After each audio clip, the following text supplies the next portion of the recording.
ពូបានលើកឡើងអំបញ្ញមិញថាមេបញ្ជាការកងទ័ពខ្មែរអត់មានពិសោធន៍ចូលសមរភូមិចុះសម្រាប់មេបញ្ជាការកងទ័ពថៃគេធ្លាប់ចូលសមរភូមិណាដែរពូសំណួរល្អកូនមេបញ្ជាការកងទ័ពថៃទី1គេរៀនចាញ់ពីបណ្ឌិតសភាយោធាទី2ក្របខ័ណ្ឌកងទ័ពគេធ្វើសមយុទ្ធតាំងពីថ្នាក់នាយទាហានរងរហូតដល់នាយទាហាននិងនាយទាហានជាន់ខ្ពស់ទី3ឧត្តមសេនីយ៍របស់គេតែងតែទំនាក់ទំនងធ្វើសមយុទ្ធជាមួយបរទេសគេអត់យកឧត្តមសេនីយ៍ដូចខ្មែរយើងទៅធ្វើសមយុទ្ធឧទាហរណ៍ចាឧទាហរណ៍ថាខ្មែរយើងធ្វើសមយុទ្ធនេះមាសជាមួយនឹងចិនណាកូនណាសំណួរល្អអ៊ំពូចូលចិត្តឆ្លើយឧទាហរណ៍ថាយើងធ្វើសមយុទ្ធជាមួយនឹងចិនមេបញ្ជាការយើងផ្កាយ3ផ្កាយ4ទៅអត់មានសមយុទ្ធទៅដូចឆ្កែទេទៅតែមុខទេរីឯតាហ៊ានដែលទៅរៀបធ្វើសមយុទ្ធជាមួយចិនអានឹងថ្នាក់តូចអស់ហើយតែផ្កាយ1អាផ្កាយ2ឡើងទៅវាកាន់តែមកវេទិកាហើយវាទៅតយបាត់ហើយវាទៅតយទៅស៊ីទៅផឹកទៅសែទៅសុចអាផ្កាយ4ខ្មែរហ្នឹងកាន់តែទៅធ្វើអញ្ចេះអីទៅចប់ហើយវាមិនដែលយកចិត្តទុកដាក់រៀនអីទេមេបញ្ជាការគ្នាក្រោមថ្នាក់វរៈសេនីយ៍ថ្នាក់ឧត្តមសេនីយ៍ត្រីហ្នឹងវាធ្វើកិច្ចការហ្នឹងហើយនៅក្នុងជួរឧត្តមសេនីយ៍យើងមានច្រើនណាស់ឧត្តមសេនីយ៍កំជិលវា2ភាគ3នៃឧត្តមសេនីយ៍អត់ខ្ជិលអញ្ចឹងអាតបតែទៅធ្វើសមយុទ្ធហ្នឹងវាមានចំនួនតិចហើយវាធ្វើសមយុទ្ធតែនៅជួរក្រោមទេអាខាងលើហ្នឹងវាអត់មានរៀនអីទេវាកាន់តែទៅជាមុខណាទៅជាមុខអញ្ចឹងវាទៅធ្វើដៃអញ្ចឹងទៅចប់ហើយចំណែកអាឧត្តមសេនីយ៍ថ្នាក់ឧត្តមសេនីយ៍ត្រីឡើងដល់នាយឧត្តមសេនីយ៍ហ្នឹងវាអត់ដែលបានទៅរៀននៅរាជបណ្ឌិតសភាឬក៏បណ្ឌិតសភាយោធាណាវាអត់ដែលទៅសោះបន្ទាប់មកទៀតវាក៏មិនដែលទៅសមយុទ្ធនៅក្រៅប្រទេសដែរឧទាហរណ៍វាទៅសិក្សាសមយុទ្ធនៅក្រៅប្រទេសក៏អត់ដែលទៅដែរណាហើយបើវាមាន PhD វាមានបណ្ឌិតវាមានអីអនុបណ្ឌិតអនុបណ្ឌិតវាអនុបណ្ឌិតទៅដួយនៅក្នុងស្រុកណាវាមានបណ្ឌិតវាក្នុងស្រុកបើមិនចឹងទេវាទិញអាសញ្ញាបត្រកិត្តិយសមកបំពាក់ខ្លួនវាពីសិង្ហបុរីដោយអាឆែកមកក្តីអីចឹងទៅវាអត់មានទេចំណែកឯចាប់ពីផ្កាយ1ចុះក្រោមណាអ្នកមួយចំនួនដែលអត់ខ្ជិលគេឲ្យចូលអង្គភាពសមយុទ្ធគ្នាក៏ចេះខ្លះតែអាខាងលើនេះអត់ចេះទេបញ្ជាការភូមិភាគក៏មិនដែលសមយុទ្ធអីដែរគ្រាន់តែទៅធ្វើដៃចឹងទៅចប់ហើយឡើងទៅពាក់ផ្កាយតាំងពី3ពី4ពី5នោះអត់ចេះអានផែនទីទេបើមិនជឿទេទៅឲ្យធ្វើតេស្តអានផែនទីមើលឧត្តមសេនីយ៍ខ្មែរ99%អានផែនទីធ្លាក់អានោះអញ្ចឹងអាហ្នឹងនិយាយតាក់ទងនឹងសមយុទ្ធណាអូខេទាហានកាលណាយើងសមយុទ្ធជាមួយបរទេសច្រើនកន្លែងអាហ្នឹងដូចចូលសមរភូមិអញ្ចឹងណាក្រៅពីសមយុទ្ធជាមួយបរទេសទាហានរបស់យើងត្រូវសមយុទ្ធរវាងទាហានយើងទាហានខ្មែរហ្នឹងណាត្រូវបង្កើតសមយុទ្ធនៅក្នុងកងទ័ពខ្មែរកងទ័ពទឹកក៏ដោយកងទ័ពអាកាសក៏ដោយកងទ័ពគោកក៏ដោយគឺត្រូវតែធ្វើសមយុទ្ធណាបន្ទាប់មកទៀតក្រៅពីបរទេសមកសមយុទ្ធជាមួយយើងហ្នឹងទៅសមយុទ្ធនៅស្រុកគេអូខេអានោះទោះបីយើងមិនចូលសមរភូមិក៏ដោយក៏យើងមានការចេះដឹងបានគ្រាន់បើឥឡូវទៅមើលសៀមវិញខ្លួនឯងសួរថាតើឧត្តមសេនីយ៍សៀមវាបានសមយុទ្ធប៉ុណ្ណឹងឥឡូវខ្ញុំនិយាយប្រាប់ឧត្តមសេនីយ៍ថៃមាន2បែបណាឧត្តមសេនីយ៍ខ្មែរមាន3បែបឧត្តមសេនីយ៍ខ្មែរមានឧត្តមសេនីយ៍ដើរចុយណាឧត្តមសេនីយ៍ហឺហាផឹកក្បាលពោះកប៉ោងហើយនឹងឧត្តមសេនីយ៍ធ្វើកិច្ចការរងទុក្ខវេទនាតាមភូមិភាគឧត្តមសេនីយ៍ខ្មែរមាន3អាវេទនានៅតាមភូមិភាគអាហឺហាដើរផឹកហើយនឹងអាដើរចុយឧត្តមសេនីយ៍ខ្មែរមាន3យ៉ាងអូខេឧត្តមសេនីយ៍ថៃវាមានតែ2យ៉ាងទេឧត្តមសេនីយ៍ថៃមានឧត្តមសេនីយ៍មួយគេហៅថាឧត្តមសេនីយ៍សេនាធិការដ្ឋានដែលភាសាអង់គ្លេសគេហៅថា General Staff វាជា Staff General នៅក្នុងឧត្តមសេនីយ៍ថៃគឺមាន Master's Degree មានន័យថាឧត្តមសេនីយ៍ថៃដែលជាគេហៅថាឧត្តមសេនីយ៍សេនាធិការគឺមានបរិញ្ញាបត្រតូដែល 70% នៃឧត្តមសេនីយ៍ថៃមាន Masters នៅបរទេសមានសញ្ញាបត្រ Master នៅសាលាកងទ័ពបរទេសតាំងពីអាចៅវ៉ាលិតគ្រឿងស័ក្តិឆាមណាន់ឈុតឆៃឈូនអាវ៉ាន់ណាស្អីសពគ្រប់អាពួកហ្នឹងពេលដែលវាឡើងធ្វើជាឧត្តមសេនីយ៍សេនាធិការនៅនឹងបាងកកវាសិតតែមាន Masters ភាគច្រើនគឺនៅបរទេសនៅសាលាអាមេរិកសាលាអាល្លឺម៉ង់សាលាអង់គ្លេសសាលាអូស្ត្រាលីអាហ្នឹងមួយនៅពេលដែលវាទៅរៀនវាចូលសមយុទ្ធជាមួយទ័ពគេវាជា commanding general វាជាមេបញ្ជាការឧត្តមសេនីយ៍ប៉ុន្តែវាចូលជាមួយគេតម្រូវការឲ្យវាចូលព្រោះវារៀននៅក្នុងសាលាគេអាហ្នឹងមួយដូចម៉ណែតកាលមករៀន Bachelor's degree នៅ West Point អញ្ចឹងចំណែកឧត្តមសេនីយ៍ប្រភេទទី2របស់ថៃគេហៅจุฬาចោមខ្លៅគេហៅថាឧត្តមសេនីយ៍จุฬาចោមខ្លៅបច្ចុប្បន្ននេះគឺចំនួនទី36 37 38សាលានាយទាហានរងទី25 26 27អូខេអញ្ចឹងឧត្តមសេនីយ៍จุฬาចោមខ្លៅសប្ងៃគេធ្វើអីកូនឧត្តមសេនីយ៍จุฬาចោមខ្លៅគេជាបញ្ជាការភូមិភាគ នៅប្រទេសកម្ពុជានៅប្រទេសថៃក៏ប៉ុណ្ណាណីមានភូមិភាគតែ4នេះកូនប្រទេសកម្ពុជាមានភូមិភាគ6នៅប្រទេសថៃមានភូមិភាគតែ4ទេបញ្ជាការភូមិភាគគេហៅថា Commander of the Army ណា of the Army Region 1 Army Region 2 Army Region 3 Army Region 4បញ្ជាការតំបន់យោធា1 2 3 4យើងហៅថាយុទ្ធភូមិភាគមានតែ4នេះមានតែ4នៅក្នុងបញ្ជាការយុទ្ធភូមិភាគមួយគណៈបញ្ជាការរបស់វាមានតែ3នាក់ទេ1គឺមេបញ្ជាការយុទ្ធភូមិភាគ2មេបញ្ជាការរងទី1យុទ្ធភូមិភាគ3មេបញ្ជាការរងទី2យុទ្ធភូមិភាគក្រៅពីហ្នឹងនៅក្នុងយុទ្ធភូមិភាគនីមួយគេចែកទៅជាសេនាធិការដ្ឋានទទួលបន្ទុកពិសេសភូមិភាគ1សេនាធិការដ្ឋានគេហៅគណៈបូព៌ាហើយភាសាអង់គ្លេសគេហៅថា Burapha Task Force ត្រួតត្រាដោយឧត្តមសេនីយ៍ផ្កាយ2ឧត្តមសេនីយ៍ផ្កាយ2គឺជាបញ្ជាការនៃគណៈបូរផានៅតំបន់យុទ្ធភូមិភាគទី2ថៃណាសុរានារីគណៈសុរានារីផ្កាយ2កាន់អញ្ចឹងយើងរៀបពីមើលពីលើទៅបញ្ជាការភូមិភាគផ្កាយ3ឧត្តមសេនីយ៍ឯកឧត្តមសេនីយ៍ឯកនៅក្នុងចំនួនតែ3ទេចំនួន36 37និង38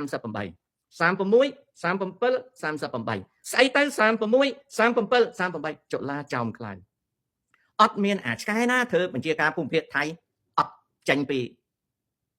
បណ្ឌិតសភាយោធាទេបើគ្មានរាជបណ្ឌិតសភាយោធាអត់ឡើងធ្វើជាមេបញ្ជាការយុទ្ធភូមិភាគបានទេហើយមុននឹងខ្លាយទៅជាមេបញ្ជាការភូមិភាគអត់មានឆ្កែណានៅស្រុកថៃអត់ចូលសាលានាយទាហានទេសាលា preparator នាយទាហានគឺចំនួន26 27 28បច្ចុប្បន្នណាខ្ញុំនិយាយបច្ចុប្បន្នពេលចូលសាលានាយទាហានត្រៀមឡើងជានាយទាហានសាលាទាំង3នឹងសមយុទ្ធរហូតដល់ចាញ់ពី preparator មកចាញ់ពី École préparatoire militaire មកឡើងនាយទាហានរងគ្រប់នាយទាហានចាញ់ពីចំនួន26 27 28ហ្នឹងតែងតែទៅច្បាំងបើអត់មានអីច្បាំងទេទៅច្បាំងនៅខាងត្បូងបើខាងកើតនេះមានអីបើខាងលិចមានអីច្បាំងមកច្បាំងខាងលិចគឺតែងច្បាំងដល់ពេលគេមានសមយុទ្ធជាមួយហ្វីលីពីនគេមានសមយុទ្ធជាមួយចិនគេមានសមយុទ្ធជាមួយអាមេរិកគេមានសមយុទ្ធជាមួយម៉ាឡេស៊ីគេចល័តកងទ័ពគេឲ្យសមយុទ្ធបន្ទាប់មកទៀតគេបញ្ជូនអង្គភាពគេឲ្យទៅសមយុទ្ធជាមួយនឹងហ្វីលីពីនជាមួយម៉ាឡេជាមួយអាំងដូណេជាមួយសិង្ហបុរីរួមទាំងគេសមយុទ្ធជាមួយជប៉ុននិងកូរ៉េខាងត្បូងផងគេតែងតែផ្លាស់ប្ដូររហូតអញ្ចឹងមានន័យថាម៉េចបញ្ជាការភូមិភាគទាំង4ហ្នឹងមុននឹងឡើងធ្វើបញ្ជាការភូមិភាគតែបច្ចុប្បន្ន36 37 38ចុលាចោមខ្លៅខ្ញុំដឹងតាំងពីជំនាន់ទៀតណាគឺនាយទាហានម្នាក់សុទ្ធតែធ្លាប់ចូលសមរភូមិបើមិនសមរភូមិមែនតែនទេសមរភូមិសមយុទ្ធឥឡូវយើងគិតមើលអ្នកកាន់កាប់ភូមិភាគ1ហើយភូមិភាគ2ភូមិភាគ1វាអន់ជាងភូមិភាគ2ចំនួនវាទាបជាងភូមិភាគ2អូខេភូមិភាគ1វាទាបជាងភូមិភាគ2បើតាមខ្ញុំចាំវាទាបជាងភូមិភាគ2ណាវាទាបជាងភូមិភាគ2អូខេបើតាមខ្ញុំចាំវាទាបជាងភូមិភាគ2វាចំនួនទាបជាងប៉ុន្តែវាមានវាឡើងធ្វើមេបញ្ជាការភូមិភាគដោយសារវាមានថ្វៃដៃចាំខ្ញុំបង្ហាញពីថ្វៃដៃដែលវាមាន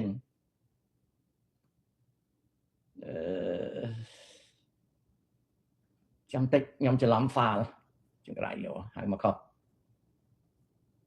ចាំតិចពួកខ្ញុំឯងសួរហ្នឹងវាមានប្រយោជន៍ដែលខ្ញុំចង់និយាយប្រាប់ណាភូមិភាគ1អានេះឈ្មោះវីរយុទ្ធលួងសវណ្ណអានេះជាការភូមិភាគ1អានេះ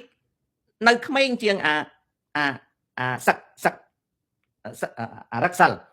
លវាបញ្ជាការភូមិភាគ2អានេះក្មេងជាងភូមិភាគ1ភូមិភាគ2អានេះបញ្ជាការភូមិភាគ1ឧត្តមសេនីយ៍ឯកវីរយុទ្ធលួងសវណ្ណកាន់តំណែងជាបញ្ជាការភូមិភាគ1ពីថ្ងៃទី1ខែតុលាឆ្នាំ2025ចុលាចោមខ្លាញ់39សាលានាយទាហាន28ប៉ុន្តែមិនបានឡើងធ្វើបញ្ជាការកងទ័ពភូមិភាគ1មិនបានអាមួយនេះកាន់ភូមិភាគ1ភូមិភាគ1សំខាន់ណាស់ព្រោះកាន់ទាំងបាងកកកាន់ជុំវិញបាងកកទាំងអស់មិនបានអាមួយនេះឡើងអាមួយនេះវាចាញ់ពីនេះកងខ្លាបូរផាវាជាទាហានទ័ពស្រួចវាជា special force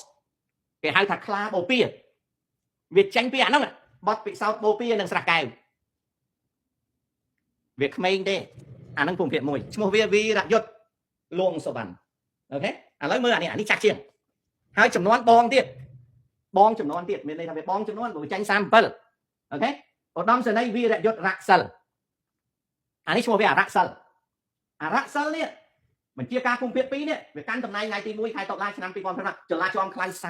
37វាជាបងរបស់អាភូមិភាគ1សាលានីតិហ៊ានចំនួន26 Preparator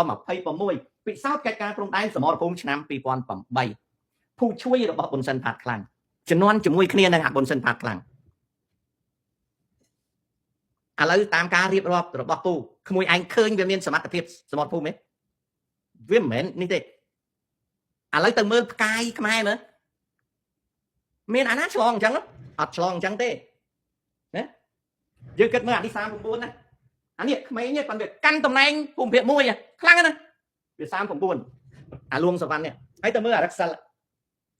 37មានន័យថាបង2ចំនួនណាតំណែងភូមិភាគដូចគ្នាប៉ុន្តែសំខាន់អានេះតិចទៀតជាងអានេះទៀតជាងពីព្រោះអានេះវាអត់កាន់កងទ័ពជុំវិញបាងកកចំណែកអានេះវាប្អូន2ចំនួនណាប៉ុន្តែវាចាញ់ពីខ្លាបូព៌ានេះអានេះក្មេងជាងហើយចំនួនវាប្អូនចំនួនតាំងពីសាលា Preparator មកដល់សាលាចលាចောင်းខ្លាយប្អូន2ចំនួន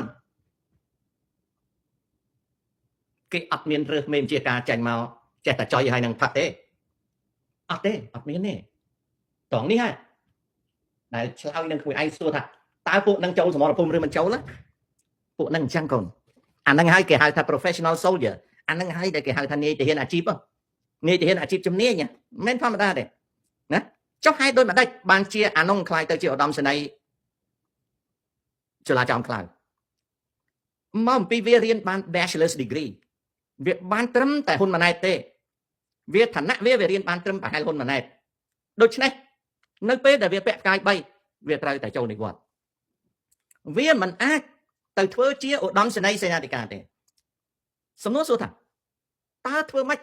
បានពាក់ឧត្តមសេនីយ៍នៅសេនាធិការបាន3ដូចគ្នា2ដូចគ្នាប៉ុន្តែនៅសេនាធិការ Masters លើចលាចោមខ្លាំង Masters degree ហើយមានមួយចំនួន PhD ហើយមិនមែនទិញសញ្ញាបត្រទេ